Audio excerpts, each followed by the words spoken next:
Magandang araw! Maaga pa nga lang ay nangunguha na nga ako ng pang-ulam namin. Ito at nangunguha na nga ako ng saluyot na pwede naming ulamin.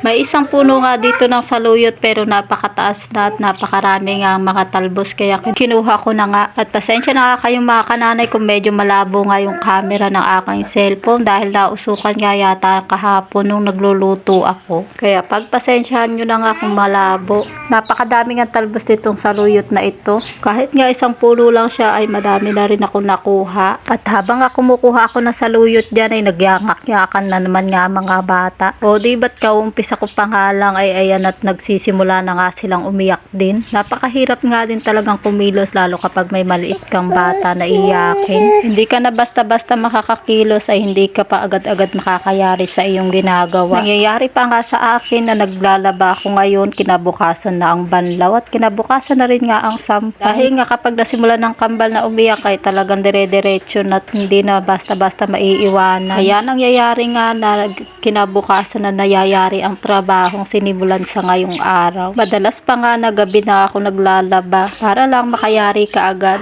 Dati-rati pa nga ay gabi-gabi ako naglalaba pero ngayon ay pagitan isang araw na dahil minsan napapagod na din ang aking katawan. Eto nga sa kadaldalan ko ay hindi na nga namamalayan. Ayan at kumuha na nga rin pala ako dyan ng sitaw at sigarilyas. Magsasalang na nga din ako dyan ng tubig na pakukuluan. At pagkatapos ay akin namang huhugasan itong mabuti yung mga gulay. Maya-maya pa nga lang pagtingin ko nga dito sa pinakukulo ko ay kulong-kulo na. Kaya naman nilagyan ko na nga rin ng bagong at saka sinunod ko na rin ilagay kaagad yung sitaw. At ilagay ko na nga rin yung mga iba pang mga gulay na ating ilalagay dito. Sayang nga lang at hindi nyo nakikita kung gaano ka-fresh at sariwa nga itong mga gulay na aking niluluto. Sana nga hindi pa masira itong cellphone ko at ala pa nga akong ipapalit. Pag nagkataon pa ay hindi na nga ako makakapaggawa ng aking mga content. Kaya pinapanalangin ko talaga na sana tumagal pa itong aking cellphone para naman makapagpatuloy-tuloy ako at makapag-upload ng aking mga content at makapag-video pa at makagawa pa nga ako ng maraming content hanggang sa makamit ko na ang aking inaasam at pinapangarap